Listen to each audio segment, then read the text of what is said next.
In the grim darkness of the far future, there are no accidents. Every meeting between the forces of war is written in blood. Every discovery paid for in screaming metal and broken flesh. But among all the countless battles that rage across a million worlds, few scenarios capture the pure tragedy and brutal violence of the 41st millennium, quite like what happens when the Orks discover something they should never have found. Imagine, if you will, a dreadnought.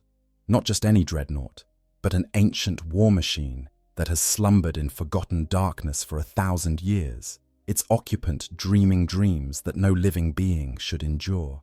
And then imagine that sleep being shattered not by the reverent hands of fellow space marines, not by the careful ministrations of tech marines whispering prayers of awakening, but by the crude, enthusiastic violence of the Orks. This is a story about what happens when two of the galaxy's most unstoppable forces collide in circumstances neither could have predicted. The dreadnought lies half buried in the ruins of what was once a fortress monastery, its adamantium and ceramite shell scarred by weapons that no longer exist, fired by warriors who have been dust for centuries. Lichen grows in the joints of its armor. Rust, that slow enemy of all things metal, has begun its patient work on exposed surfaces. The structure that once housed this war machine has long since collapsed, bringing down tons of rockcrete and steel to create a tomb that was never intended. Inside the sarcophagus, suspended in amniotic fluid that has grown thick with time, floats what remains of a space marine who fell in battle during an age when the current Imperium's leaders were not yet born. His chapter is gone, scattered to memory and half-remembered legends. The fortress monastery that was his home exists now only as rubble and ruin, claimed by time and the endless war that grinds all things to dust. But the dreadnought sleeps on, its reactor producing just enough power to maintain the life support systems, keeping its occupant in a state that is neither life nor death, but something suspended between the two. 1,000 years is an incomprehensible span of time for most beings. Empires rise and fall, stars are born and die. The galaxy turns, and with each rotation, another 10,000 conflicts are fought and forgotten. For the warrior inside the dreadnought, time has no meaning in the dreamless void of stasis sleep. He does not age, does not think, does not experience the passage of centuries. There is only darkness, broken occasionally by fragments of memory that surface like bodies from deep water. The last battle he remembers was fought under skies that have since turned to different colors, against enemies whose species may no longer exist. When he was put into stasis, it was meant to be temporary. His chapter would retrieve him, repair his systems, and wake him for the next engagement. But the battle that was meant to last, days stretched into weeks, then months. The fortress monastery fell. The retrieval teams never came, and so the dreadnought slept, year after year, century after century, while dust gathered on its armor and the galaxy forgot it was there. What is a dreadnought, really? To understand the horror and the glory of what we're about to witness, we need to understand what these machines are and what they represent. A dreadnought is not simply a weapon, though it is that. It is not merely a walking tank, though it fulfills that role. A dreadnought is a coffin for a hero who was too valuable to let die, a prison for a warrior who has earned eternal servitude through acts of exceptional courage. When a space marine suffers wounds so catastrophic that even their enhanced physiology cannot heal them, when they lie on the edge of death with their gene seed intact but their body destroyed, the chapter faces a choice. They can let the warrior find peace in death, or they can inter him in a dreadnought, preserving what little remains of his body within a walking war machine. This is presented as an honor, and in many ways it is. To continue serving the Emperor even after death would claim any other warrior is a gift beyond measure, or so the chaplains say when they perform the interment ceremonies. But the reality is far more complex and infinitely darker. The process of becoming a dreadnought is not a gentle transition. The Space Marine's body is stripped down to its essential components. Everything that can be removed is removed. Limbs are severed, organs that can no longer function are excised, skin and muscle are cut away. What remains is placed in a life support sarcophagus filled with nutrient-rich amniotic fluid, hardwired directly into the Dreadnought systems through neural interfaces that would drive a normal human instantly mad. The warrior's consciousness is linked to the machine, his thoughts becoming the machine's thoughts, his will directing its movements. But the cost of this connection is profound. The pilot no longer has a body in any meaningful sense. They cannot feel the sun on their skin, or taste food, or experience any of the sensations that make life worth living. Instead, they perceive the world through Auspex arrays and targeting scanners, their sense of touch reduced to pressure sensors in the armor plating, their voice transformed into a synthesized mechanical rasp that only barely resembles human speech. The psychological toll of Dreadnought internment is staggering. Extended neural interface with a machine as large and complex as a Dreadnought causes immense mental stress on the occupant, leading to conditions such as lethargy, confusion, dyschronometria, and even senility. This is why, when Dreadnoughts are not actively deployed in battle, they are placed in stasis sleep.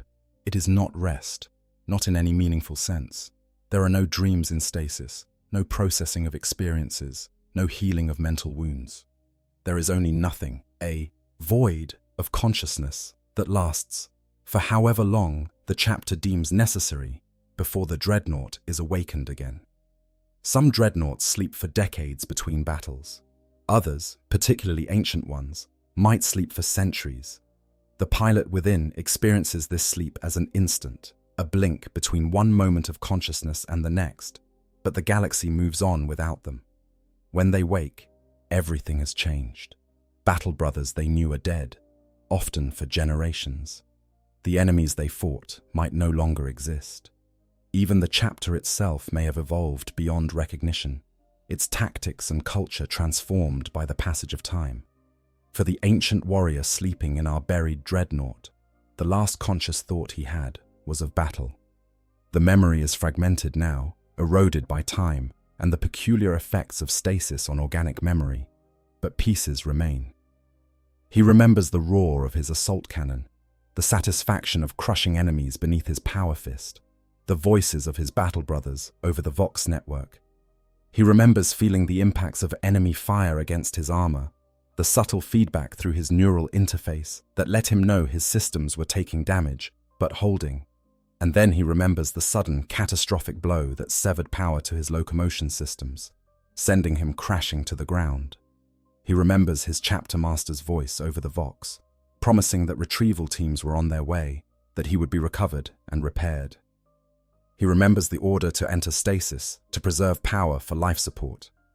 And then he remembers nothing at all, because from his perspective, 1,000 years pass in less than a heartbeat. The ruins that entomb the Dreadnought are located on a world that has changed hands many times over the Millennium. Once it was a loyal imperial world, home to the fortress monastery and the industries that supported it. Then came invasion, and the world fell to alien hands. It was reclaimed, centuries later, by an imperial crusade that found nothing but ruins and moved on to more strategic targets. It changed hands again and again, each new occupant caring nothing for the rubble of previous civilizations. Now it is an Ork world, one of thousands scattered across the galaxy, a breeding ground and staging area for the endless green tide that is always looking for its next fight. The Orks have been here for perhaps 50 standard years, long enough to thoroughly terraform the planet to their liking. Massive scrap cities rise from the ruins of human habitation. Crude but effective industrial complexes churn out weapons and vehicles, and the air rings constantly with the sound of Orks fighting each other for dominance, as is their nature when no external enemy presents itself. It is one of these fights, ironically enough, that leads to the discovery. A minor dispute between two Ork clans over some imagined slight escalates, as Ork disputes always do, into full-scale warfare involving hundreds of greenskins and every weapon they can lay their hands on. Rockets scream through the air. Crude artillery pounds positions into rubble, and Orks charge back and forth across a landscape that is already mostly rubble anyway. It is during one of these artillery barrages that a particularly large shell, fired from a looted basilisk that the Orks have enhanced with extra gunpowder and absolutely no regard for structural integrity, slams into the ruins that hide the Dreadnought. The explosion is magnificent, as Ork weapons often are, detonating with enough force to collapse what remains of the structure and expose what lies beneath. When the smoke clears and the Orks cautiously approach to see what they've uncovered, expecting perhaps a good bit of scrap, or maybe an unexploded bomb they can use, they instead find something that makes even their violence-addled brains pause in wonder. The Dreadnought stands before them, tilted at an angle from its millennium of burial, but still imposing, still radiating that indefinable aura of ancient power that clings to such machines. It is massive, easily 3 to 4 meters tall, shaped roughly like a humanoid, but built with the brutal practicality of a war machine. Its armor is scarred and pitted from a 1,000-year-old battle, covered in the accumulated grime of ages, but the fundamental solidity of its construction is unmistakable even to Ork eyes. One arm ends in what they can immediately recognize as a weapon, a multi-barreled assembly that even dormant looks dangerous. The other arm terminates in a massive power fist, its fingers frozen in a position suggesting they were last used to crush something. Across the chassis, barely visible under layers of rust and lichen, are symbols and markings that mean nothing to the Orks, but which any Imperial scholar could identify as the heraldry of a long-lost Space Marine chapter. The sarcophagus at the center of the machine, where the pilot resides, is sealed and dark, showing no signs of activity. To all appearances, this is simply a relic, an ancient piece of technology that has long since ceased to function. But the Orks don't see a dead relic. They see the greatest prize imaginable. The initial discovery is made by a small mob of boys led by a knob called Grimlug, who immediately recognizes the value of what they've found. Orks have an instinctive understanding of violence and the tools that enable it, and even dormant, even buried for a millennium, the Dreadnought radiates potential for destruction. Grimlug's reaction is immediate and characteristic of his species. He throws back his head and releases a bellow that echoes across the battlefield, a sound that is part war cry, part claim of ownership, and part pure excitement. Other Orks begin to gather, drawn by the commotion and the primal Ork instinct that tells them something interesting is happening. Within minutes, dozens of greenskins are crowding around the excavation site, pushing and shoving to get a buzz set. Better look at the discovery, arguing among themselves about what exactly they found and what should be done with it. The arguments are loud, violent, and entirely typical of Ork discourse. Some of the boys insist that the machine is just fancy scrap and should be torn apart immediately so they can use the materials for other projects. Others, showing slightly more imagination, suggest that it might actually still work and that they should try to figure out how to turn it on. A few of the more ambitious ones are already fantasizing about using it themselves, imagining what it would be like to stomp around in such a massive machine, crushing enemies and causing general mayhem. The debate is heading toward the sort of physical resolution that Ork debates usually reach when a new voice cuts through the noise, a voice that carries the weight of technical authority that even Orks respect. A mech boy has arrived, pushing through the crowd with the special combination of confidence and barely controlled enthusiasm that characterizes his kind. This mech boy, who goes by the name of Rotgrab, is one of the more skilled members of his caste on this particular world. Like all mech boys, his knowledge of technology is not learned but instinctive, hardwired into his genetic code by the ancient brain boys who created the Ork species millions of years ago. He knows how machines work the way other beings know how to breathe, an unconscious understanding that lets him look at even the most complex device and intuitively grasp its function. When he sees the Dreadnought, his eyes, those small beady organs that sit in his green skull, light up with something approaching religious fervor. This is not just any piece of technology. This is advanced technology, Imperial technology, the kind of sophisticated machinery that Orks can scavenge and loot, but can rarely create from scratch. More than that, it is big, it is powerful, and it is potentially functional. Everything an Ork mech boy could want in a project. Rotgrab immediately takes charge of the situation with the authority that his position grants him. He orders the other Orks to stop arguing and start digging, to clear away the rubble that still partially covers the Dreadnought, and to be careful not to damage anything important. The careful part is immediately ignored, because Orks are fundamentally incapable of being careful, but enough of the machine is already exposed that it doesn't matter much. While the boys work at clearing debris, Rotgrab circles the Dreadnought, examining it from every angle, running his grubby hands over the armor plating, peering into joints and connection points, muttering to himself in the peculiar mixture of low Gothic and Orkish technical jargon that mech boys use when they're thinking hard about something. His mind, such as it is already working on the problem of how to get this magnificent machine operational, or at least how to loot the best parts if it proves impossible to activate. The Dreadnought, for its part, gives no indication that it is anything other than a dead relic. There are no lights, no sounds of power systems coming online, no movement of any kind. The reactor that has kept the life support systems running for a millennium is operating at such minimal output that it is undetectable to Ork sensors, which admittedly are not sophisticated. To Rotgrab's eyes, the machine looks like it has been dead for centuries, which in a sense it has. But mech boys are nothing if not optimistic when it comes to getting things to work, especially when those things have the potential to make very large explosions or crush enemies in entertaining ways. Rotgrab calls for his tools, a collection of implements that range from relatively sophisticated multi-tools scavenged from Imperial sources to crude hammers that are essentially just rocks tied to sticks, and begins the process of trying to figure out how to awaken the sleeping giant. The first step, as any mech boy knows, is to find the power source.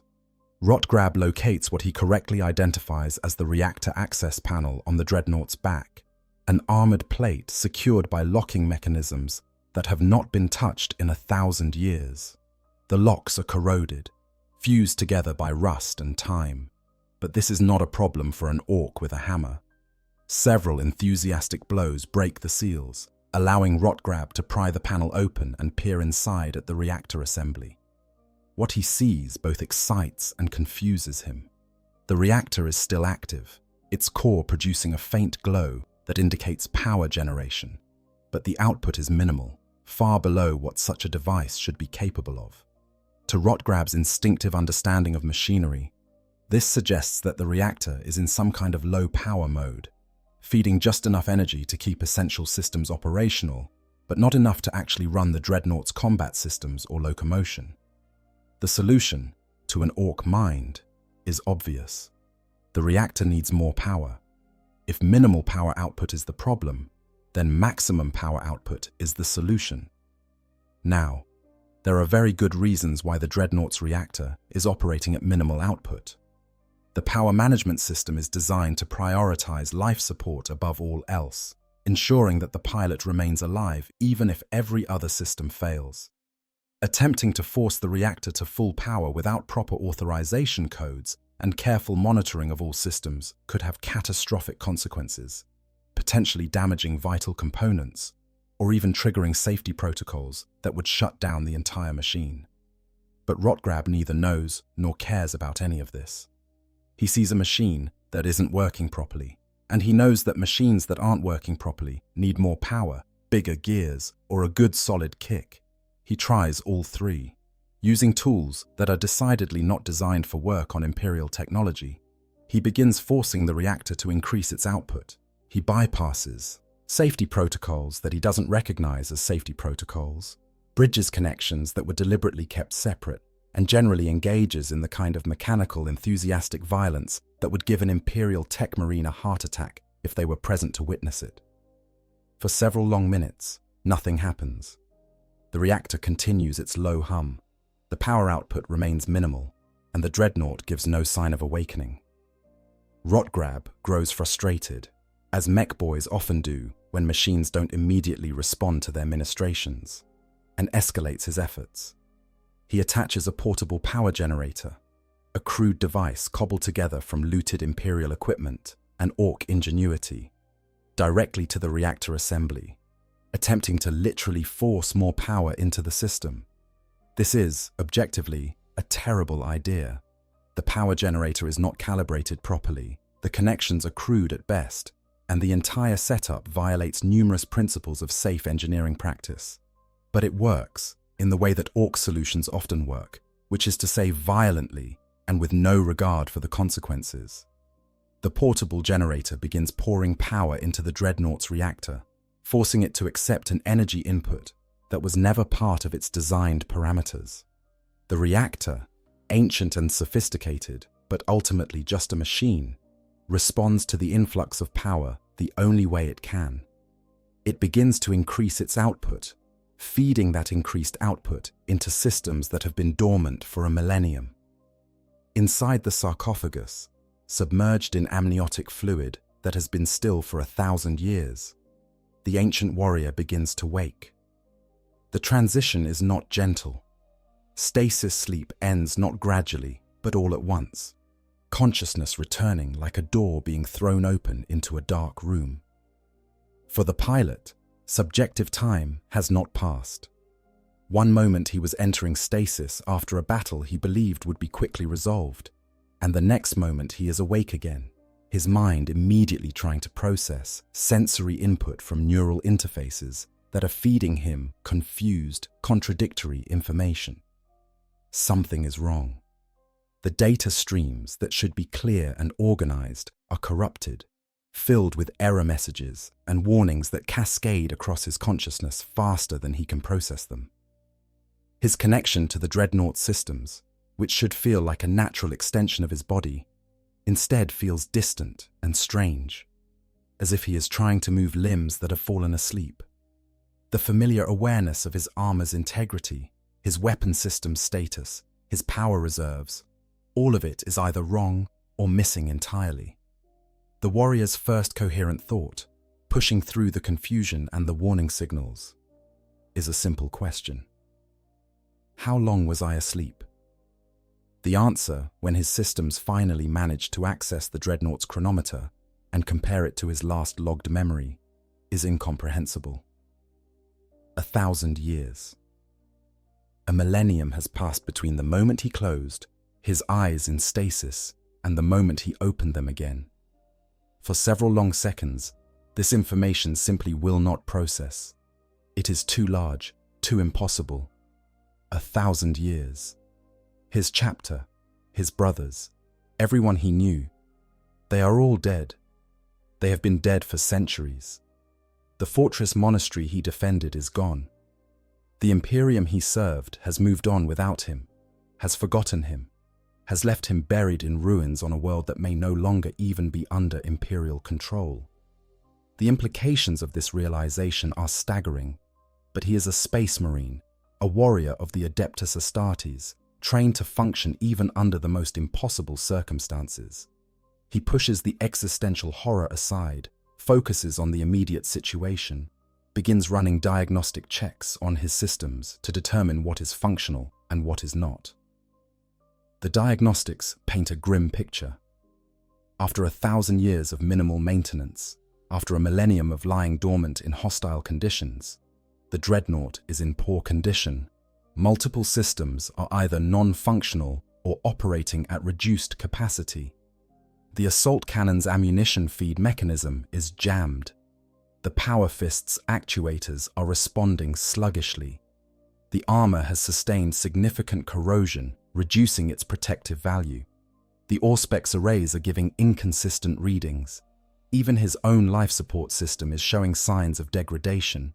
The amniotic fluid contaminated with particulates, the nutrient mix unbalanced. But the reactor is active, pumping power through the Dreadnought systems with unusual intensity, and that means he can move, can fight, can fulfill the purpose for which he was created. The warrior begins the process of taking control of his machine, overriding error messages, rerouting power around damaged systems, preparing himself for whatever situation awaits him outside the darkness of stasis. His external senses begin to feed him information about his surroundings, and what they tell him is confusing. He is not in a chapter facility. That much is immediately clear. The environment around him is open air, with structures nearby, but nothing that matches his memories of the fortress monastery. The temperature is wrong, the atmospheric composition slightly off from what it should be. Most confusing of all, he is detecting life signs, multiple humanoid figures moving around him, and the electromagnetic signature of operating machinery. The relief that floods through him at this discovery is profound. He has not been abandoned after all. Somehow, against all odds, his chapter has come back for him. Perhaps they returned to reclaim the fortress monastery. Perhaps they never forgot about him. Perhaps time has not erased all memory of his service. He prepares to establish Vox communication, to announce his return to consciousness, to request situation reports and orders. The words are forming in his mind, ready to be translated into the synthesized mechanical voice that will emerge from the Dreadnought's external speakers. But before he can speak, before he can announce himself to what he believes are his battle brothers, his visual senses finally come online, and what they show him drives all thoughts of relief from his mind. The figures surrounding him are not space marines. They are not human at all.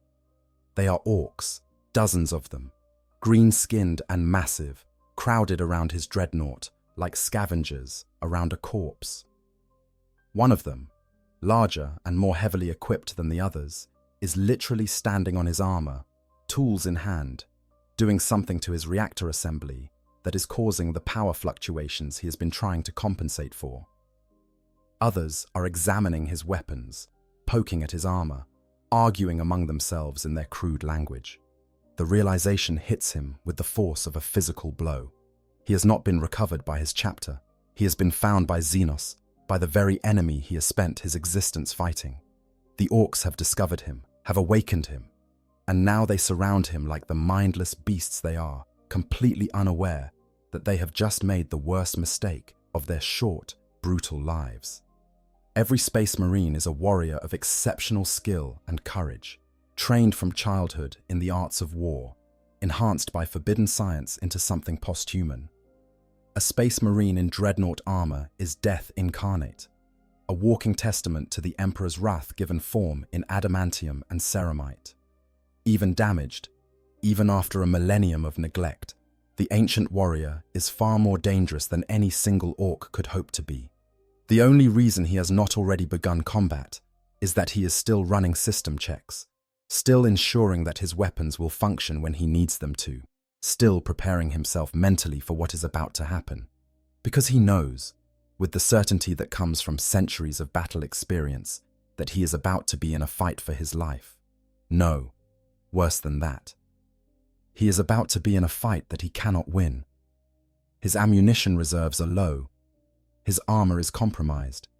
His mobility is reduced. And there are dozens of Orks visible to his sensors, with more certain to arrive once the fighting starts. An Imperial Dreadnought, even a damaged one, could hold off a mob of Orks for a considerable time. But he is alone, with no support, no reinforcements, no hope of extraction. The mathematics of the situation are simple and brutal. But mathematics have never stopped a Space Marine from doing his duty, and the warrior in the Dreadnought is still, fundamentally, a Space Marine.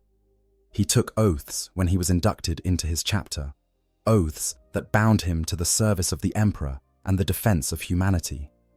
Those oaths did not come with expiration dates. They did not include clauses about acceptable odds or reasonable expectations of survival. He swore to fight the Emperor's enemies wherever they might be found, and he has found them. The fact that he will likely die doing so, that his final moments will be spent alone on a forgotten world far from any who would remember his sacrifice, is irrelevant. Duty is duty. Honor is honor. And Orks are Xenos filth that must be cleansed with fire and fury. The decision, if it can be called a decision, when there is really only one choice available, takes perhaps a microsecond of processing time. He will fight. He will kill as many of these creatures as he can. And he will die doing it, if that is what the Emperor wills. At least he will die as he lived, in service to the Imperium, rather than rusting away in darkness waiting for a rescue that will never come. The Orks have no warning. One moment they are excitedly examining their discovery, arguing about what to do with it. The next moment the Dreadnought moves. The sound of its locomotion servos activating after a millennium of dormancy is like the scream of a dying world, metal grinding against metal, actuators forcing movement through joints that have not bent in 1,000 years. The mech boy, Rotgrab, is still standing on the Dreadnought's back when it lurches into motion, and his expression of surprise is almost comical in the instant before the massive machine turns, faster than anything that size should be able to move, and the power fist comes up in an arc that catches him squarely in the torso. The impact is devastating. Even compromised by age and damage, the power fist generates enough force to literally pulp an orc body. Rotgrab's torso explodes, showering the surrounding greenskins with gore and mechanical components from his augmetic parts. His legs land separately, several meters away, twitching as the nervous system takes a moment to realize it is no longer connected to anything. The rest of him is simply gone, reduced to a spray of biological matter that coats the Dreadnought's fist and the ground around it. The other orcs freeze for just an instant, their brains needing that brief moment to process what has just happened. One of their number is dead, killed so quickly and so thoroughly that there was not even time for a proper fight. The Dreadnought stands before them, power fist still raised, amniotic fluid and lubricant leaking from damaged seals, its posture somehow conveying readiness for combat despite being an inanimate machine.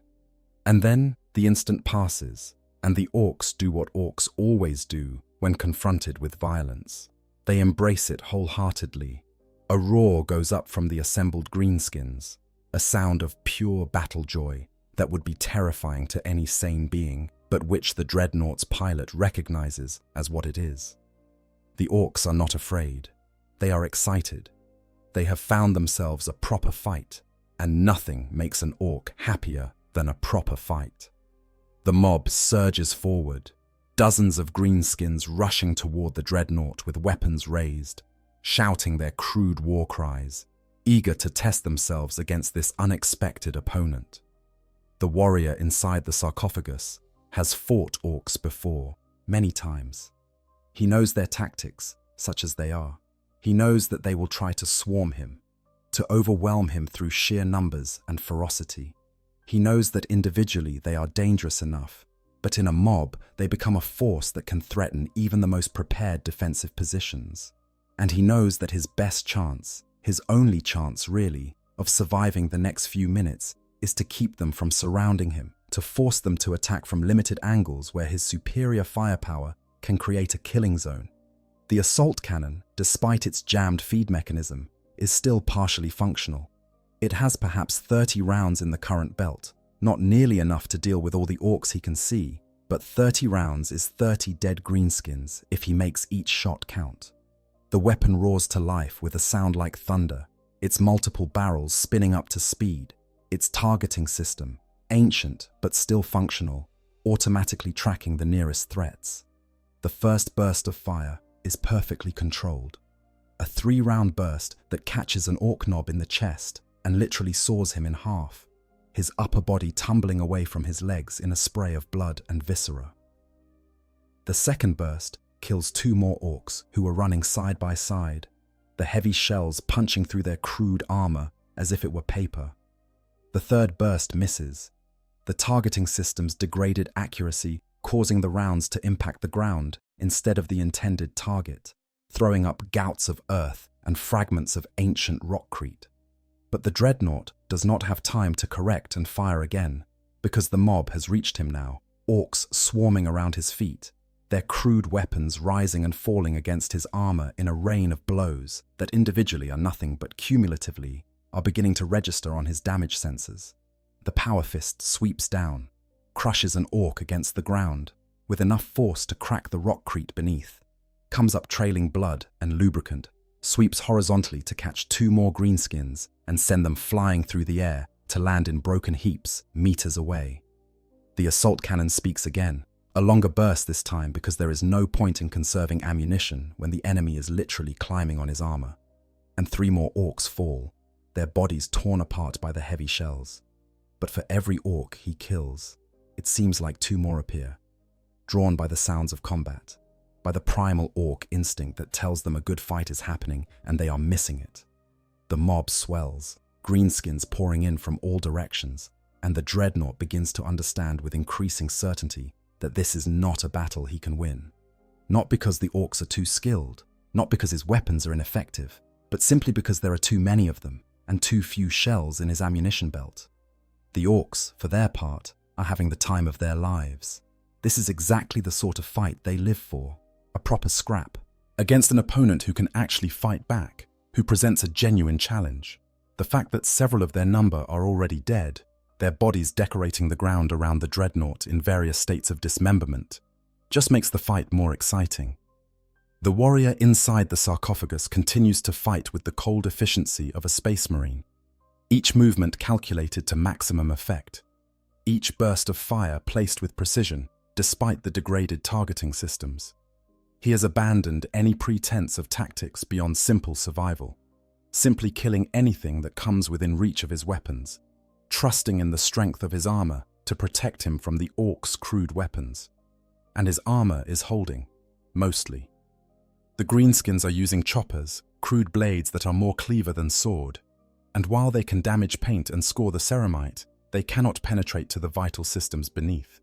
The occasional big shooter round pings off his armor, doing no meaningful damage. He is, for the moment, effectively invincible, but invincibility is not the same as omnipotence, and the Dreadnought is rapidly running out of ammunition. The assault cannon fires its last burst, killing 2 more orcs, and then the mechanism cycles uselessly, the belt empty, the weapon reduced to expensive and useless metal. The warrior shifts tactics immediately, focusing entirely on the power fist, using his superior strength and the weight of his machine to simply crush anything that comes close enough. An orc tries to climb up his front, is caught by the power fist and literally torn in half, his spine separating with a wet crack. Another attempts to attack his legs, thinking perhaps to damage the joints and bring him down, and is rewarded by being stomped flat beneath several tons of angry adamantium. The killing continues, methodical and brutal, the Dreadnought at the center of a growing circle of orc corpses. But even as he fights, even as he adds to the body count, the warrior knows the truth. This is not sustainable. His power reserves are dropping. His damaged systems are beginning to fail under the stress of combat. And the orcs keep coming, seemingly endless, their numbers not diminishing, but growing as more and more greenskins are drawn to the sound of fighting. And then everything changes, because the orcs bring up the heavy weapons. Somewhere in the mob, a mech boy with more sense than Rotgrab has assessed the situation and made a command decision. Regular weapons are not going to crack open this particular nut. They need something bigger. The first rocket hits the Dreadnought in the shoulder, its warhead detonating with enough force to stagger the massive machine and leave a crater in the armor plating. The second rocket misses, sailing past to explode against the ruins behind him. The third hits his power fist, the explosion destroying several actuators and leaving the weapon partially disabled, its strength reduced to perhaps half of what it should be. The warrior inside the sarcophagus feels these impacts through his neural interface, each one registering as pain in a body that no longer exists in any conventional sense. His damage reports are cascading now, critical system failures multiplying faster than he can compensate for them. The armor that protected him from chopper blows cannot stand up to sustained rocket fire. His mobility is becoming increasingly compromised as joints are damaged and servos fail. He is dying, slowly but inevitably, crushed beneath the weight of numbers and the crude but effective firepower that the orcs can bring to bear. But he is not dead yet, and while he still functions, he will continue to fight. The power fist, despite its damage, still has enough strength to kill orcs, and he uses it liberally, crushing greenskins with every swing. His locomotion systems are failing, yes, but he can still move, can still position himself to avoid being completely surrounded. His reactor is holding, still pumping power through his systems, despite the abuse it has taken. He fights on, killing orc after orc, buying himself seconds of survival with each dead greenskin, knowing that each second is borrowed time, knowing that his end is coming, but determined to make it as expensive as possible for the enemy. Around him, the ground is literally carpeted with orc bodies, dozens of them, their green blood mixing with lubricant leaking from his damaged seals to create a slick that makes footing treacherous for both the Dreadnought and his attackers. The air is thick with the smell of ozone from energy weapons, burned propellant from the rockets, and the peculiar fungal scent that all orcs carry with them. It is the smell of war, familiar and almost comforting to a being who has known nothing but war for his entire existence. The next rocket hits him in the leg, and something critical breaks. The Dreadnought's right leg stops responding to commands, the knee joint frozen in a partially bent position, and the massive machine begins to topple. The warrior inside fights the fall, trying to shift his weight to compensate with his remaining functional leg, but the damage is too severe and gravity is inexorable. He goes down hard, the impact shaking his sarcophagus, his vision spinning as his visual sensors try to maintain orientation with the ground no longer beneath him where it should be. The orcs, sensing victory, swarm forward with renewed enthusiasm, climbing on his fallen form, their weapons rising and falling, looking for weak points, for joints they can pry open, for seals they can breach.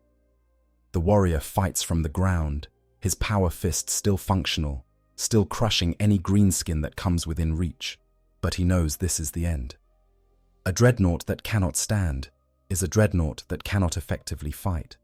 He can kill a few more orcs, perhaps even a few dozen more, if they are foolish enough to keep coming within reach, but eventually they will overwhelm him, will pry open his sarcophagus, and he will die, truly and finally die, after a millennium of half-life.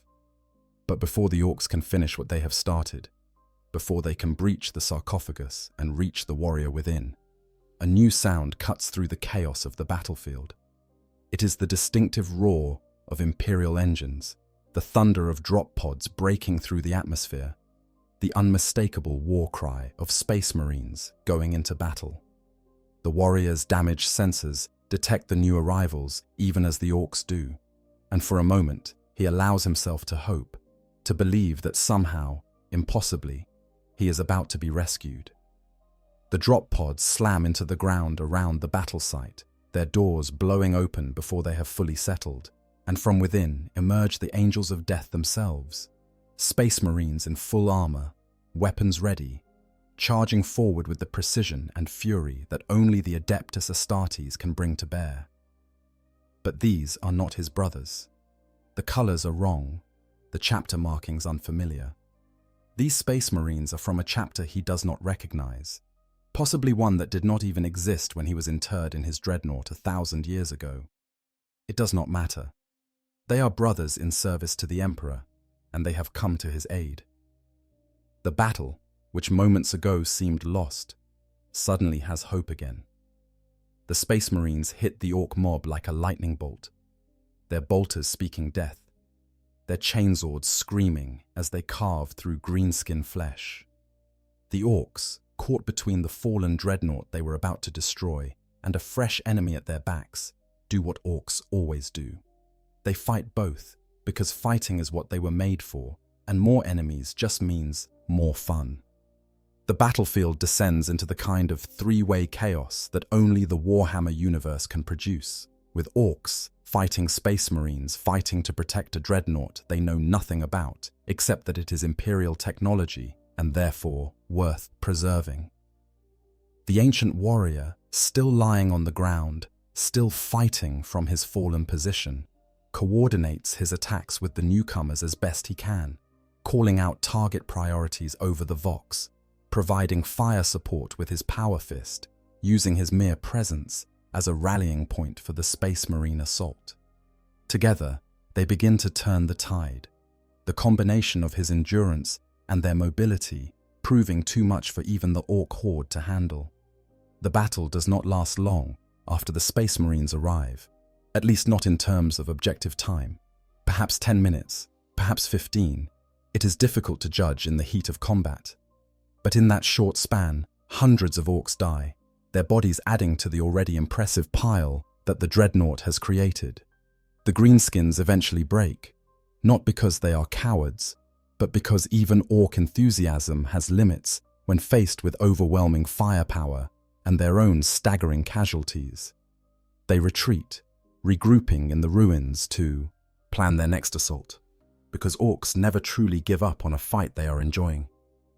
The Space Marines form a defensive perimeter around the fallen Dreadnought, their weapons trained on the ruins where the Orks have withdrawn, ready for the inevitable counterattack. Tech Marines are already moving forward, examining the ancient machine, assessing the damage, determining what can be done to get it operational again, or at least to extract the pilot if recovery proves impossible. The warrior inside the sarcophagus allows himself to relax, as much as a Space Marine can relax when surrounded by enemies in hostile territory. He is rescued. After 1,000 years of sleep, after awakening to find himself abandoned and facing certain death, he has been saved by brothers he did not know existed. The relief is profound, tempered only by the knowledge that his Dreadnought is badly damaged, possibly beyond field repair, and that he may not be able to continue fighting for much longer. But he is alive, as much as any being interred in a Dreadnought can be said to be alive, and he has the opportunity to serve once more. A Tech Marine approaches his position, kneeling beside the fallen Dreadnought's sarcophagus, establishing a direct neural link so they can communicate clearly. The Tech Marine's first words, transmitted directly into the ancient warrior's consciousness, are formal and respectful, as is proper when addressing a hero of the Imperium. He identifies his chapter, explains that they were passing through this system on another mission when their Auspex detected the signature of an active Dreadnought reactor in a location where no Imperial forces were supposed to be. They diverted to investigate, arrived to find an ancient machine, fighting against impossible odds, and did the only thing that honor would allow. They came to his aid. The ancient warrior accepts the explanation, accepts the rescue, and prepares to provide his own identity and a situation report. But as he formulates the words, as he prepares to tell these newcomers who he is and what chapter he served, a troubling thought occurs to him. His chapter is gone, has been gone for centuries. The fortress monastery where he fell is rubble. The warriors he fought beside are dust. He is, in a very real sense, the last remnant of something that no longer exists. When he tells these Space Marines his identity, when he explains which chapter he served, will they even recognize the name? Will they have any record of his service, any memory of the battles he fought? Or has time erased even that, leaving him as nothing more than a nameless ancient, a relic from a forgotten age with no connection to the Imperium he has served for so long? The question bothers him more than he expected it to, this concern about being remembered, about his service meaning something. It is not a concern that fits well with the Stoic philosophy that Space Marines are trained to embrace, this desire for recognition and meaning.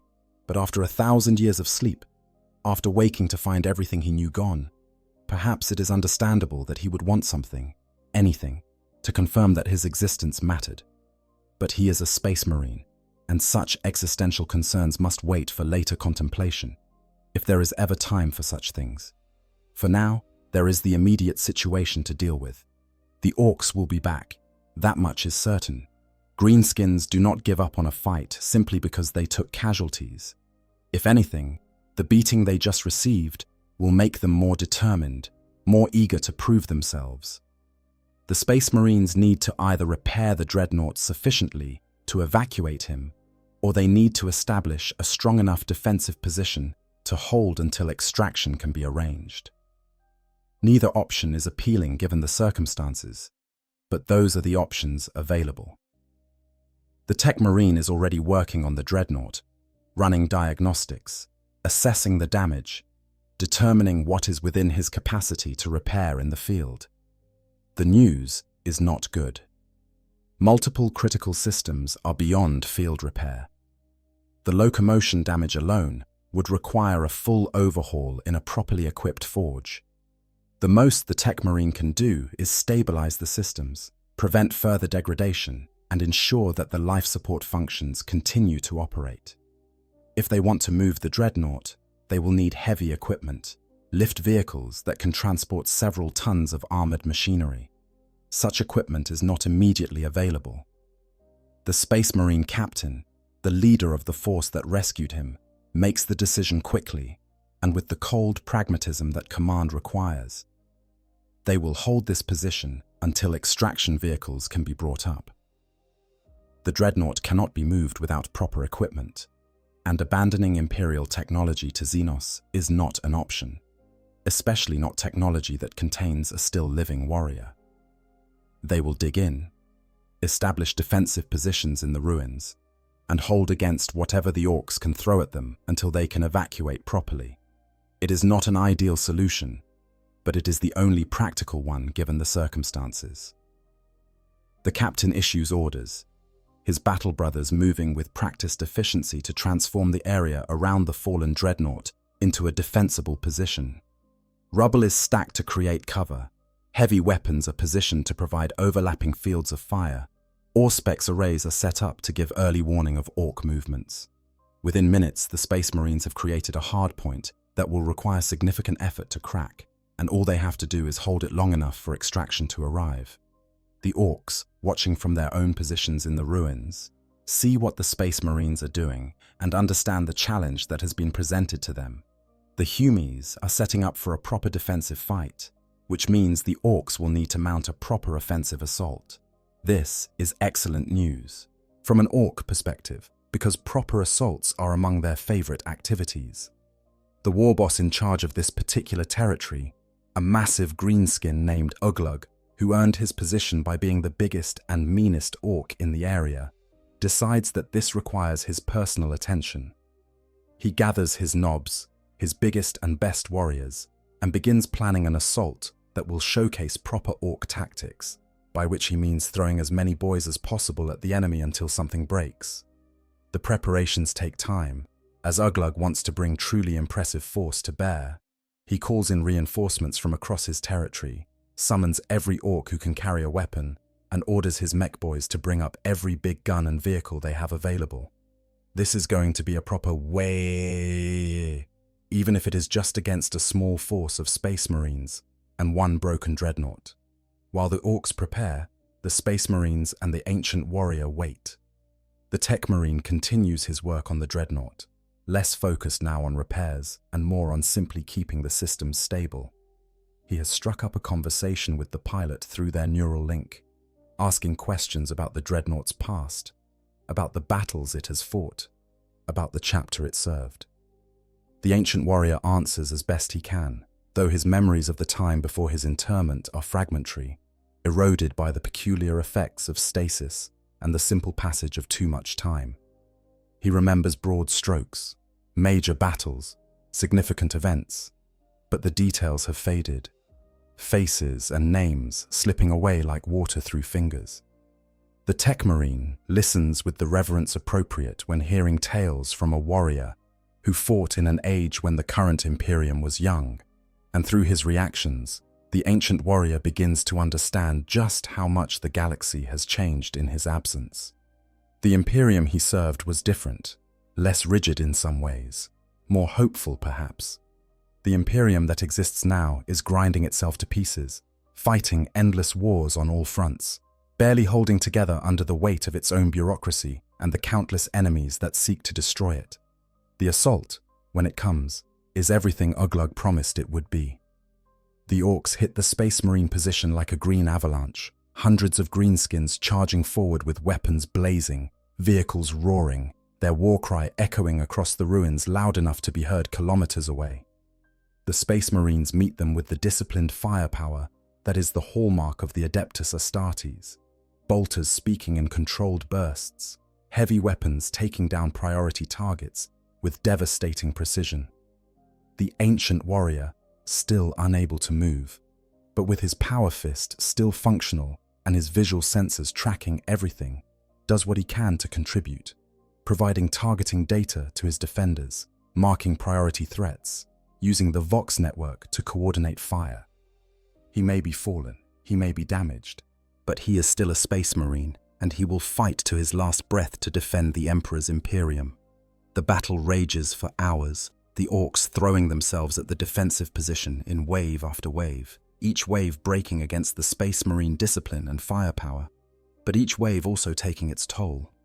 Casualties mount on both sides, the dead piling up around the defensive perimeter, but the space marines hold, grimly determined to protect the fallen Dreadnought and everything it represents.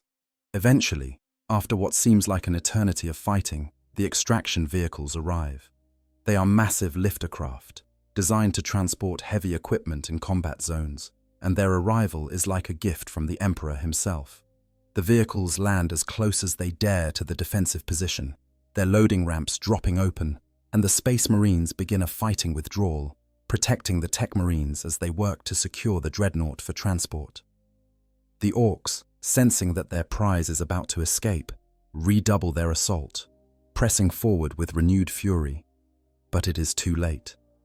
The Dreadnought is secured, lifted by powerful suspensor fields, and loaded into the transport. The Space Marines fall back in good order, their retreat covered by devastating fire from the transport's defensive weapons, and within minutes they are lifting off, leaving the battlefield and the frustrated Orks behind. As the transport climbs into the atmosphere, the ancient warrior takes one last look at the world below through the transport's external sensors. It is a dead world, or at least it will be once the Orks finish fighting over it. There is nothing here worth preserving, no strategic value, no resources that matter. It is just another battlefield in the endless war that defines the Warhammer 40,000 universe, just another place where blood is spilled and lives are lost in service to powers and principles that may or may not matter in the grand scheme of things. The warrior feels no particular attachment to this place. He does not even remember its name, if he ever knew it. But he survived here, against impossible odds, and that is something. He continues to serve, continues to fight, continues to do his duty to the Emperor. And in the grim darkness of the far future, perhaps that is the only thing that truly matters. The transport breaks orbit, leaving the world and its Ork infestation behind, carrying the ancient warrior toward whatever future awaits him. He will be taken to a forge world, where skilled Tech Marines will repair his Dreadnought, restore his systems, make him battle-ready again. And then he will fight again, because fighting is what he was made for, what he has done for 1,000 years, what he will continue to do until his reactor finally fails, or his sarcophagus is breached, and he finds the peace of true death. But not all stories in the Warhammer 40,000 universe end with rescue and redemption. Let us consider an alternative outcome, one that is perhaps more fitting for the grim darkness of the setting. Let us imagine that the Space Marines do not arrive, that the distress signal the Dreadnought automatically transmitted when it awoke is not received or cannot be answered. Let us imagine that the ancient warrior fights alone, that he faces the Ork horde with nothing but his damaged systems and his unbreakable will, and that eventually, inevitably, he falls. The Orks would swarm over his fallen form, their crude tools prying at his armor, looking for a way inside, and eventually they would succeed. The sarcophagus would be breached, the amniotic fluid spilling out, and the greenskins would get their first look at what is inside a Dreadnought. What they would find would probably confuse them. The pilot is not a whole person, not in any sense that even Orks would recognize. It is a mass of scar tissue and cybernetic implants, a being so far removed from its original form that it barely qualifies as organic anymore. The Orks might find it fascinating, or they might find it disgusting. Either way, they would kill it, because that is what Orks do. and the ancient warrior would finally know peace after a millennium of service. But the story would not end there, because orcs do not simply destroy technology they find. They loot it, adapt it, make it their own. A dreadnought, even a damaged one, represents the kind of heavy armor and firepower that orcs absolutely love. The body would be removed, discarded as useless meat, but the machine itself would be claimed by the mech boys. They would argue among themselves about who gets to work on it, possibly fighting over the privilege, but eventually one mech would claim dominance and begin the process of converting the Imperial Dreadnought into an orc war machine. What emerges from this process would be a perversion of the original, a looted dreadnought that combines Imperial technology with orc modifications in ways that should not work, but somehow do, because orcs possess a psychic field that makes their technology function through sheer belief. The assault cannon would be replaced with a big shooter, or perhaps a rocket launcher. The power fist would get extra spiky bits welded to it because spiky bits look fierce. The entire chassis would be painted in whatever colors the orc finds appealing, probably red because red makes things go faster, and covered in glyphs and symbols that mark it as orc property. The looted dreadnought would then be used in battle, piloted by an orc who would have no understanding of the machine's original purpose or the warrior who once inhabited it. To the orc, it would simply be a really good bit of kit, a way to stomp around and smash things while being protected by thick armor. The orc would probably enjoy it immensely, at least until the machine inevitably breaks down or explodes, because orc technology is notoriously unreliable. And when that happens, when the looted dreadnought finally succumbs to the abuse and modifications that have been inflicted upon it, the mech boys would simply scavenge what they could from the wreckage and move on to their next project. The ancient warrior's service would end not in glory, but in ignominy, his war machine reduced to scrap, his sacrifice forgotten, his name unknown. It is a dark fate, but in the grim darkness of the far future, such fates are common. Not every warrior gets to die a hero. Sometimes they simply die, and the galaxy moves on without them. The history of orc looting is extensive and well documented in Imperial records, though the Adeptus Mechanicus would prefer that many of these records remained classified. There are documented cases of orcs looting everything from simple small arms to Titan-class war machines. The infamous war boss, known as Grabber Gutsbag, was rumored to have successfully looted multiple Imperial Titans, though whether these rumors are accurate or simply orc exaggeration is difficult to verify. What is known for certain is that the orcs have a particular fondness for large, intimidating war machines. Battle wagons, stompers, and gargants all hold special places in orc culture, not just as weapons, but as status symbols.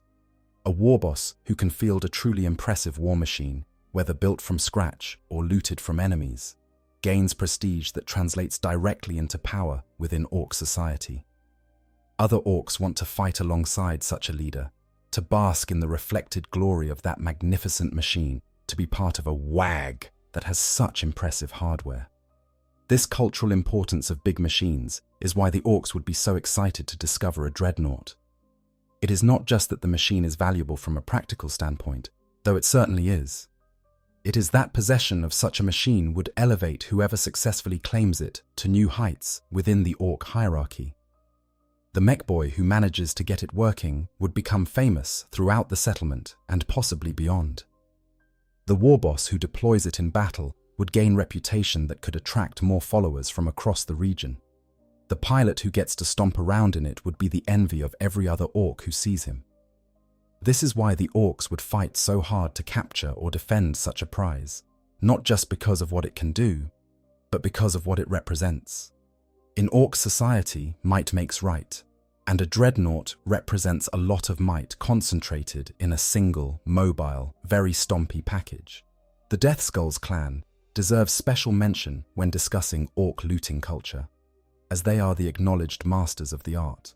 While all orcs engage in looting to some degree, the Death Skulls have elevated it to a fundamental aspect of their identity. They believe, with typical orc superstition, that blue is a lucky color, and they paint all their equipment in various shades of blue to maximize their fortune. More relevant to our discussion, they are absolutely convinced that equipment that has been properly looted is better than equipment that is merely purchased or traded for. A Death Skull Ork who buys a gun from a mech boy considers that gun inferior to one that he has personally stolen from a dead enemy, or from a fellow Ork who was not paying sufficient attention. This belief extends to everything, from individual weapons to massive vehicles. The Death Skulls are famous, or perhaps infamous, for being able to loot, repair, and deploy a captured vehicle all within the same battle, sometimes using that very vehicle against its former owners before the original crew has even finished dying. If a Death Skull's mob had discovered the sleeping Dreadnought, the outcome might have been very different. Where other Orks might have tried to smash it open immediately or activate it through crude violence, Death Skull mech boys would have approached the problem with something approaching care, at least by Ork standards. They would have wanted to preserve as much of the machine as possible, because to them, a fully functional looted Dreadnought would be far more valuable than a pile of scrap that used to be a Dreadnought. They might even have tried to activate it without damaging the systems, using their instinctive understanding of machinery to find the proper controls and initialization sequences. Not that they would necessarily succeed, mind you, but they would at least try something other than simply hitting it with hammers until something happens. The Ancient, had he awakened to find himself in the hands of Death Skulls rather than random Orks, might have faced a very different situation. One where the Orks actually understood, at least partially, what they had found and how valuable it was. There is a third possibility we should consider, one that combines elements of both previous scenarios, but adds its own terrible twist. Imagine that the Space Marines do arrive, that they do manage to extract the Ancient Warrior, but that he is too damaged to continue service. His organic components have degraded beyond the ability of even the most skilled apothecaries to maintain.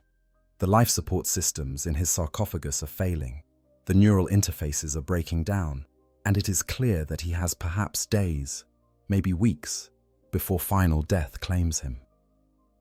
In this scenario, the warrior faces a choice that is in many ways worse than simply dying in battle. He can allow himself to be disconnected from the Dreadnought, to finally experience true death after a millennium of half-life, finding peace at last. Or he can request that his gene seed be harvested, that the precious genetic legacy carried within what remains of his body be preserved so that future generations of Space Marines can carry on the fight. The choice seems obvious from a certain perspective. A Space Marine's gene seed is sacred, the most valuable part of him, and every warrior is taught that its preservation is paramount. But for the Ancient Warrior, the choice is more complex. His chapter is gone. There is no one to carry his gene seed, no successor chapter that claims his lineage.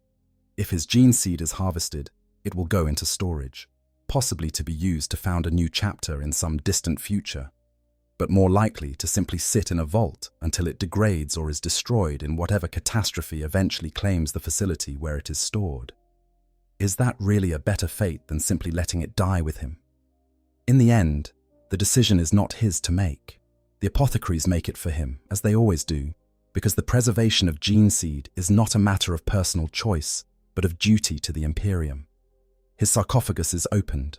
The harvesting process is performed with all appropriate ritual and reverence, and the Ancient Warrior is disconnected from the Dreadnought that has been his body for so long. The sensation of disconnection is described by those few who have experienced it as like having your soul torn from your body, a violation so profound that there are no adequate words to describe it. For the Ancient Warrior, who has been connected to his machine for centuries, the disconnection is the end of everything. His last conscious thought, as the neural interfaces go dark and his consciousness fades, is perhaps a simple one. After 1,000 years, I can finally rest. And then there is nothing. No more thoughts, no more dreams, no more war. Just the peace of oblivion, earned through service beyond any reasonable expectation, beyond any fair demand. He has served the Emperor well, has fought when others would have despaired, has continued his duty long past the point where most would have given up. If there is any justice in the universe, any reward for such dedication, he has earned it. But we must return to the original scenario, the one where the ancient warrior is rescued and repaired, because that is the story that best illustrates the themes we are exploring. The Dreadnought is taken to a forge world, where master tech marines examine it with reverence and professional curiosity. It is an ancient pattern, they explain to the warrior, older than anything in their chapter's armory, possibly dating back to the Great Crusade itself. The technology is sophisticated beyond their full understanding, incorporating design elements that have been lost to the modern Imperium. They can repair it, yes, they can restore most of its functions, but there are some systems they cannot fix, some technologies they cannot fully replicate. The Dreadnought, when it returns to service, will not be quite what it once was. It will be a hybrid, ancient Imperial technology, patched and augmented with newer systems, a machine that exists between two eras. The ancient warrior accepts this with the stoicism that Space Marines are famous for. He does not require perfection, only functionality. Give him a working machine, weapons that fire when he needs them to fire, armor that will protect him, and he will do his duty. The repairs take months, possibly longer. The ancient warrior spends this time in what might charitably be called conversation with the tech marines who work on his machine. They ask him questions about the past, about battles fought long ago, about the Imperium as it was before the countless changes that have transformed it. He answers when he can, sharing what memories remain, but increasingly he finds that the past is becoming distant and unreal to him. 1,000 years is too long a time for organic memory to process properly. The details fade, the events blur together, and he finds himself unsure whether certain memories are real or simply constructs his mind has created to fill the gaps. The tech marines listen with respect, but also with a certain degree of skepticism, because they have heard such stories before from ancient warriors, and they know how time and trauma can distort memory. Still, they record everything he says, adding it to the great archives of the Imperium, preserving whatever fragments of truth might exist in his recollections. Even distorted memory is better than complete ignorance, and the Imperium has lost so much knowledge over the millennia that every scrap is precious. When the repairs are finally complete, when the ancient warrior is once again fitted into his restored Dreadnought, and the systems are brought online, he feels different. The machine responds to his commands as it should. The weapons function properly, the armor holds against test impacts, but something has changed. He cannot quite identify what it is, this subtle wrongness that permeates his connection to the machine. Perhaps it is simply that the Dreadnought is no longer purely the machine he once knew. It has been augmented, modified, improved in some ways, and compromised in others. Or perhaps the wrongness is in him, 1,000 years of sleep having changed his neural patterns in ways that affect his interface with the machine. He does not dwell on these concerns, because dwelling on concerns does not kill enemies or defend the Imperium. He runs through combat drills, tests his weapons and systems, and declares himself ready for deployment. The tech marines express satisfaction with their work. The chapter master of the chapter that rescued him expresses gratitude for his willingness to continue service. And the ancient warrior finds himself assigned to a new chapter, not as a full member, but as an honored auxiliary, a hero from another age who will fight alongside warriors he does not know in service to a chapter he has no history with. His first deployment with his new chapter is against a Tyranid splinter fleet that has emerged from the void to threaten an agricultural world. It is, in many ways, a straightforward mission. The Tyranids are advancing in their usual swarm tactics, overwhelming defenders through sheer numbers and biological horror. The Space Marines deploy to hold critical positions, buying time for the civilian population to be evacuated. The ancient warrior is assigned to hold a major bridge, a strategic choke point where the Tyranid advance must be slowed if the evacuation is to succeed. He takes his position, weapons armed, sensors tracking the approaching swarm, and feels a familiar satisfaction settle over him. This is what he was made for. This is what he has always done. The enemies are different. The circumstances have changed, but the fundamental nature of his duty remains constant. Hold the line, kill the enemy, protect the innocent. It is simple, brutal, and exactly what a dreadnought should be doing. The battle that follows is intense but brief, at least from the ancient warrior's perspective. The Tyranids come in waves, their lesser organisms throwing themselves at his position with the mindless ferocity that characterizes their species. He meets them with controlled firepower, his assault cannon, fully restored and properly fed with ammunition, cutting down hundreds of the creatures. His power fist crushes those that get close enough. His armor withstands their attacks, and the bridge holds. Around him, his new battle brothers fight with the skill and coordination he remembers from his own chapter, even if their tactics and doctrine are slightly different. They adapt to his presence with impressive flexibility, using him as the anchor point for their defensive line, supporting his position while he provides the heavy firepower that keeps the Tyranids from overwhelming them. It is effective, professional, exactly what he would have expected from Space Marines. Even if they are not his Space Marines, the evacuation succeeds. The civilian population is lifted off-world before the Tyranid swarm can reach the population centers, saved by the sacrifice of Space Marines who held the line against impossible odds. The ancient warrior survives the battle, as does his chapter, and when they withdraw from the planet, leaving it to be consumed by the Tyranids, he feels a quiet satisfaction at duty performed successfully. This is what the Emperor demands of his warriors. This is what service means. Save who can be saved, kill as many enemies as possible, and accept whatever fate awaits without complaint. He has done this, will continue to do it, for as long as his systems function and his reactor continues to produce power. Whether that is years or centuries makes no difference. Time has lost much of its meaning for him, the passage of days and years reduced to the simple cycle of battle and dormancy, waking and sleeping, killing and waiting to kill again. And so the ancient warrior continues his service, fighting alongside his new chapter in battles across the galaxy. He becomes known among them, not by his name because few can pronounce the title he once held in a chapter that no longer exists, but simply as the Ancient, a respectful designation that acknowledges both his age and his skill. The younger Space Marines, those who have never known a time when he was not part of their chapter, treat him with reverence, seeking his counsel before major engagements, listening to his assessments of enemy tactics with respect. The older ones, those who remember his arrival, view him with a mixture of admiration and pity, understanding the burden he carries, the loneliness of being the last remnant of something that no longer exists.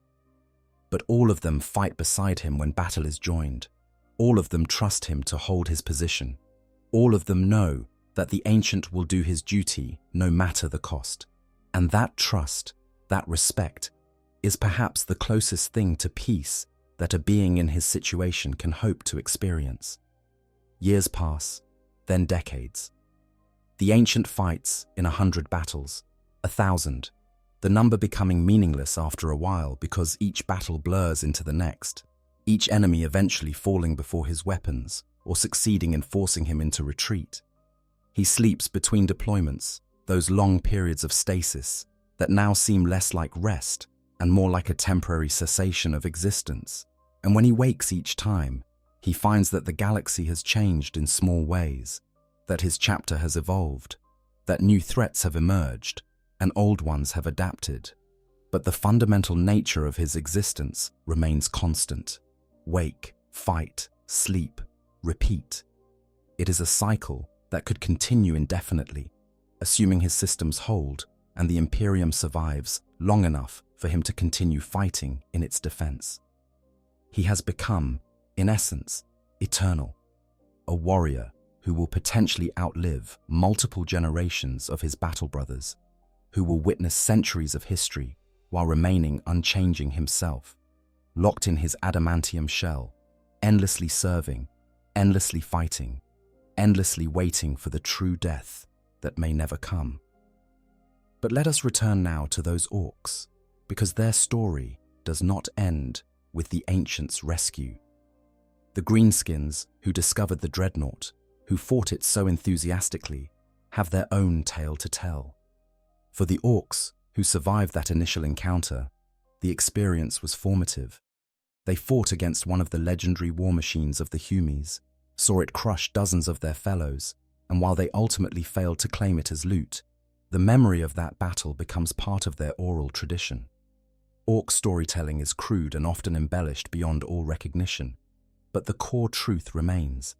They found something big and dangerous.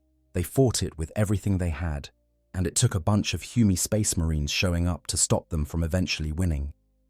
This becomes a source of pride for the surviving orcs, particularly for the warboss Uglug, who transforms his failure to capture the Dreadnought into a tale of glorious combat that grows more impressive with each retelling. The encounter also has practical consequences for the orc settlement. Having fought against a Dreadnought, having seen what such a machine is capable of, the mech boys become obsessed with creating something similar. They begin working on what they call a dread mech, essentially their own version of a Dreadnought, built from looted Imperial parts and orc ingenuity. The project is crude, dangerous, and almost certainly doomed to explode catastrophically at some point. But that just makes it more exciting to the orcs involved. They weld together scrap metal and ceramite plating scavenged from destroyed vehicles, install orc weapons and power systems, and create something that looks vaguely like a Dreadnought, if you squint and ignore all the parts that are obviously held together with baling wire and faith. The question of who will pilot this monstrosity becomes a source of significant conflict, because being the orc inside the first Dreadmech is both a tremendous honor and probably a death sentence. Eventually, a particularly ambitious or possibly stupid orc volunteers is installed in the machine with all the ceremony and technical precision that orcs can muster, which is to say, almost none, and the Dreadmech roars to life, takes 3 steps and falls over, crushing its pilot and several spectators. This does not discourage the mech boys at all. They simply try again, and eventually, through trial and error and a significant number of casualties, they create something that actually works, more or less. The Dreadmech, Mark 7, or possibly Mark 17, depending on how you count the catastrophic failures, manages to walk around without falling over. Its weapons fire when the trigger is pulled, and the pilot survives the experience for more than a few minutes. This is considered a tremendous success, and the mech becomes a centerpiece of the settlement's military capability, used in battles against rival orc clans and occasionally against whatever other enemies wander into the system. The fact that it bears only a passing resemblance to the Imperial Dreadnought that inspired it does not matter to the orcs. They created something big and stompy, something that can crush enemies and cause impressive destruction, and that is all they really care about. The ancient warrior, wherever he is in the galaxy, continuing his endless service, will never know that his brief encounter with the orcs led to this development, that his existence, however briefly, inspired the greenskins to create their own version of his prison. Perhaps it is better that way. But before we delve deeper into the philosophical implications, we need to understand more about the greenskin menace and why their discovery of an ancient Dreadnought represents such a dangerous combination of factors. The orcs are not simply mindless barbarians, though they often appear that way to those who face them in battle. They are a biological weapon system, created millions of years ago by a species known as the Old Ones, designed to fight in a war so ancient that most records of it have been lost to time. The orcs were engineered to be the perfect soldiers, tough enough to survive almost any environment, aggressive enough to seek out combat rather than avoid it, and equipped with instinctive knowledge of weapons and warfare that allows even the dumbest orc boy to operate complex machinery with the effectiveness that would take a human years of training to achieve. But perhaps the most dangerous aspect of orc biology is their psychic field, the collective unconscious that all orcs generate and tap into, known appropriately enough as the WH40. The WH40 is difficult for non-orcs to understand, because it operates on principles that seem to violate basic physics and common sense. It is a gestalt psychic field, generated by all orcs in an area, that grows stronger as more orcs gather together and as they engage in activities they enjoy, which primarily means fighting. This field has multiple effects, some of which are subtle and others quite dramatic. At its most basic level, the WH40 allows orcs to instinctively recognize hierarchy, to know without being told who is bigger and therefore in charge. An orc war boss does not maintain his position through complex political maneuvering or institutional authority, but simply through being the biggest, meanest, most successful orc in his territory. Other orcs recognize this instinctively, feel the weight of his presence through the WH40 field, and follow him not out of loyalty or fear, but because the psychic field tells them this is the natural order of things. When the war boss is defeated by a challenger, the field shifts, the new hierarchy is established, and the orcs simply accept it and move on. But the WH40 field does more than just establish pecking orders. It also affects how orc technology functions, and this is where things get truly strange from an imperial perspective. Orc technology should not work. By all reasonable standards of engineering and physics, the ramshackle constructions that orcs create, guns that are literally just scrap metal welded into a gun shape, vehicles that have no apparent power source, weapons that should explode when fired, should be completely non-functional. And indeed, when humans or other races try to use captured orc weapons, they often find that the equipment malfunctions or fails to operate at all. But in orc hands, these same weapons work perfectly well, or at least well enough for orc purposes. This is because the WH40 field provides a kind of psychic support for orc technology, filling in the gaps where actual engineering principles would say things cannot work, allowing belief to substitute for proper design. If enough orcs believe that red paint makes vehicles go faster, then red vehicles operated by orcs will genuinely move faster, because the WH40 field makes it so. If an orc mech boy believes that he has created a functional gun, then as long as he and the orcs around him maintain that belief, the gun will fire, regardless of whether it actually should be capable of firing. This is not to say that orc technology is purely psychic or that it has no basis in real engineering. Mech boys do possess genuine technical knowledge, hardwired into their genetic code by the old ones who created them. They understand mechanical principles at an instinctive level, can look at complex machinery and intuitively grasp how it functions, can create devices that do work according to normal physical laws. But the WH40 field provides a margin of error, allows them to get away with shortcuts and approximations that would fail catastrophically for any other race.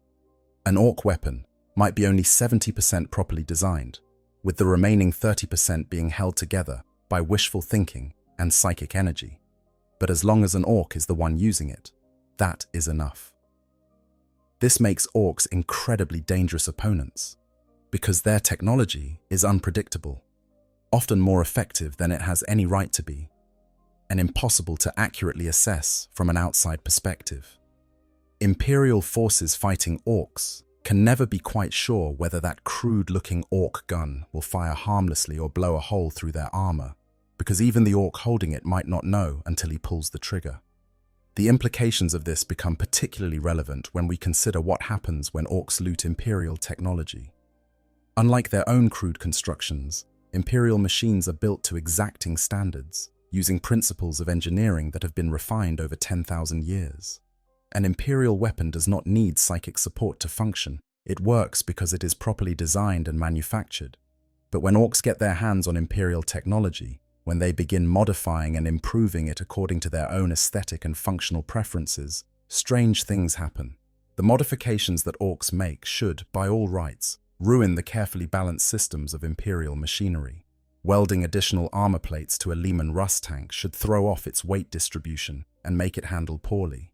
Replacing a bolter's firing mechanism with Ork components should result in constant jams and misfires. Installing a rocket launcher where a heavy bolter used to be should create structural stresses that the vehicle was never designed to handle.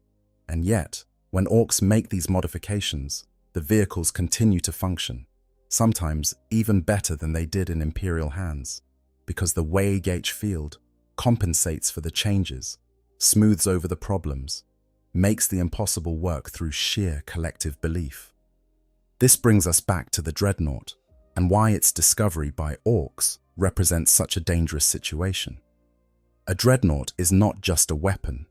It is a sophisticated piece of technology that combines elements of artificial intelligence, life support systems, advanced armor, and devastating firepower into a single package. The systems are finely balanced, carefully calibrated, designed to work together in specific ways. If Orks were to successfully loot a Dreadnought, if they managed to capture one intact and begin the process of converting it to their own use, the results could be catastrophic, not for the Orks, but for anyone who subsequently faces them in battle. An Ork-modified Dreadnought would combine the fundamental strength and durability of Imperial engineering with the unpredictable, reality-bending effects of the WH field. It would be tougher than it should be, because the Orks would believe it is tough, and the WH would make that belief reality. Its weapons would be more powerful than makes sense, because mechboys would have added improvements that conventional engineering says should make things worse, but which the WH field makes work anyway.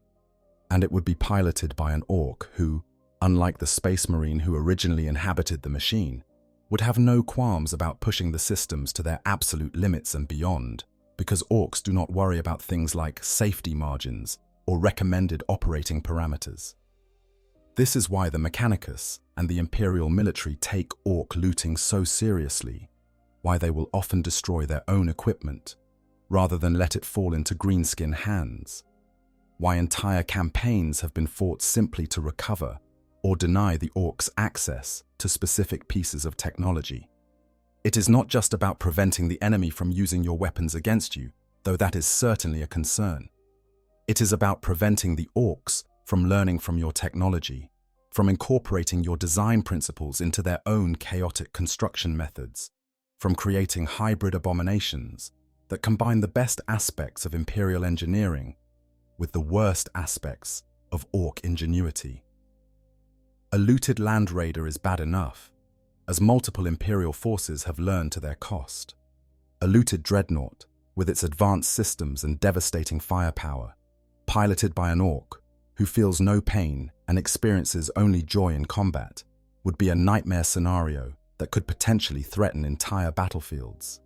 The philosophical implications of the Ancients' existence are worth considering, because they speak to larger themes within the Warhammer 40,000 universe.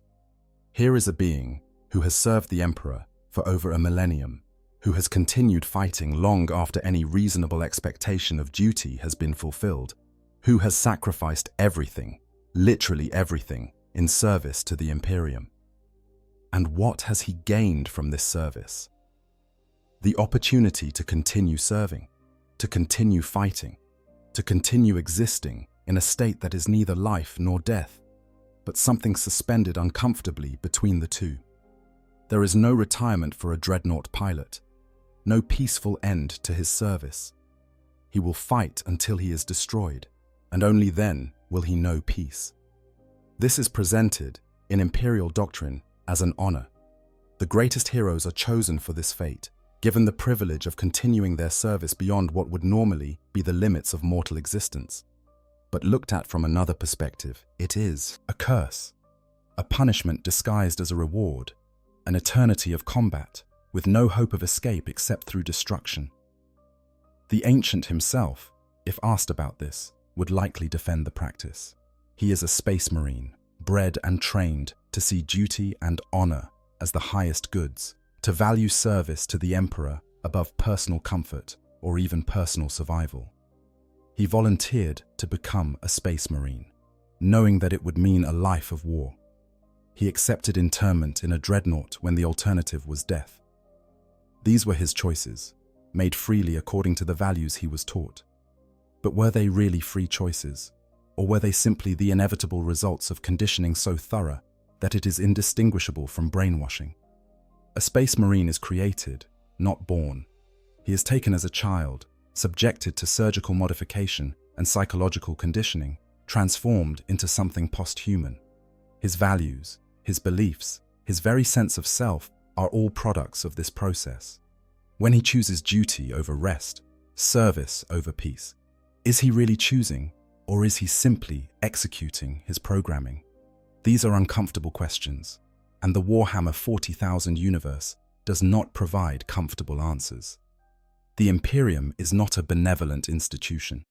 It is a grinding, brutal machine that consumes lives by the billions in service to its own perpetuation. The Space Marines are heroes, yes, but they are also tools, weapons shaped and pointed at the Emperor's enemies, without regard for what the weapon itself might want. The Dreadnoughts represent the logical endpoint of this philosophy. Even in death, even when the body has failed and any other warrior would be allowed to rest, the Space Marine continues to serve, locked in his metal coffin, fighting until his machine fails, and his consciousness finally ends. It is glorious, according to Imperial doctrine. It is horrifying, according to any reasonable external standard.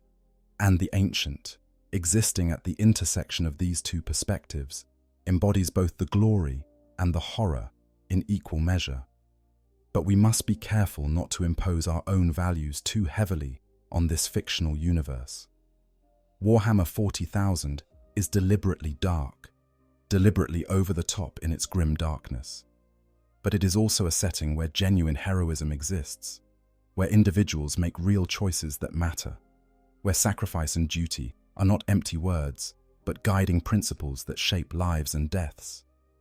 The Ancient chooses to continue fighting not because he is programmed to do so, though his conditioning certainly plays a role, but because he genuinely believes it is the right thing to do.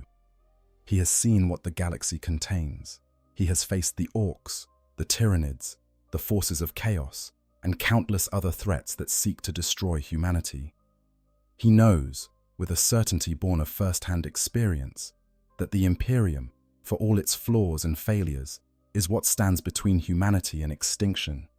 And so he fights not because he has to, but because someone must, and he is still capable of doing so. That is not programming, that is choice, informed by experience and guided by principle. It may not be a choice that we would make, from our comfortable perspective outside the fiction, but it is a valid choice within the context of the universe he inhabits. The story of the Ancient and the Orks, of their brief but violent encounter on a forgotten world, is in many ways a microcosm of the larger Warhammer 40,000 narrative. It contains all the essential elements: ancient technology discovered and misused, warriors fighting against impossible odds, the clash between order and chaos, between civilization and barbarism. It shows us the Orks at their most orky, enthusiastic and violent, and completely unconcerned with the larger implications of their actions. It shows us the Space Marines at their most noble, rescuing a fallen comrade at great risk to themselves simply because it is the right thing to do. And it shows us the Dreadnought, that most tragic of Imperial war machines, continuing his endless service regardless of the cost, regardless of his own desires, because duty demands it and he will not, cannot allow himself to fail in that duty. It is a small story in the grand scale of the galaxy, one battle among millions, one warrior among countless others, but it captures the essence of what makes Warhammer 40,000 such a compelling setting. The scale is vast, the violence is constant, but at the center of it all are individuals making choices, some good and some terrible, all of them consequential in their own way. And so we come to the end of our exploration, though of course, in the Warhammer 40,000 universe, nothing ever truly ends. Wars continue, new threats emerge, heroes fall and are replaced, and the great machine of the Imperium grinds on, century after century, millennium after millennium. The Ancient continues his service somewhere in the galaxy, fighting in battles we will never see, holding lines against enemies we will never name, sleeping in stasis between deployments, and waking to fight again. The Orks continue to fight among themselves and anyone else they can reach, their settlements spreading across worlds like fungal growths, their eggs occasionally threatening entire sectors before they collapse, and the greenskins return to their natural state of chaotic violence. And somewhere, on forgotten battlefields across a million worlds, other dreadnoughts sleep in forgotten ruins, waiting for discovery, waiting for the crude hands of Orks, or the reverent touch of space marines, or simply the final failure of their systems to end their long vigil. Each one has a story. Each one represents a warrior who sacrificed everything in service to the Emperor, and each one is a testament to the brutal nature of the universe they inhabit.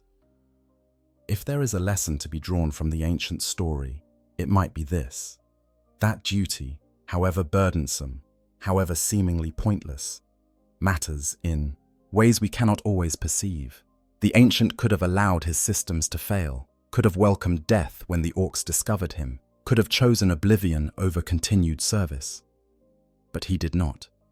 He fought because fighting was what he knew how to do, because his duty demanded it, because somewhere in what remained of his posthuman consciousness, he still believed that his service mattered. And perhaps it did.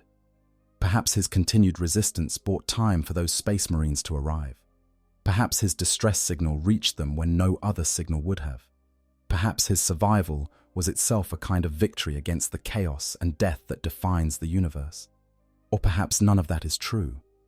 Perhaps his survival was simply chance, meaningless in the larger scheme of things, one tiny victory that will be forgotten along with everything else when the stars finally burn out and the universe reaches its inevitable heat, death.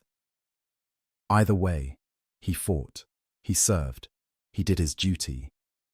And in the grim darkness of the far future, perhaps that is all any warrior can hope to achieve. If you enjoyed this deep dive into one of the most tragic yet heroic scenarios in Warhammer 40,000, please consider liking this video and subscribing to the channel. We explore the lore of this incredible universe every week, bringing you stories of heroes and villains, of ancient technology and brutal warfare, of sacrifice and service in a galaxy that knows no peace. The Ancient story is just one among countless others, each worthy of exploration, each revealing new facets of the universe Games Workshop has created. Join us next time as we continue our journey through the darkness, uncovering the tales that make Warhammer 40,000 one of the most compelling fictional universes ever conceived. Until then, remember, in the grim darkness of the far future, there is only war, but there is also duty, honor, and the slim hope that our sacrifices matter, that our service means something, that when we fall defending something worth defending. The Emperor protects, and so do those who serve in his name, whether they do so in the flesh or in the cold embrace of adamantium and ceramite, forever fighting, forever serving, forever faithful.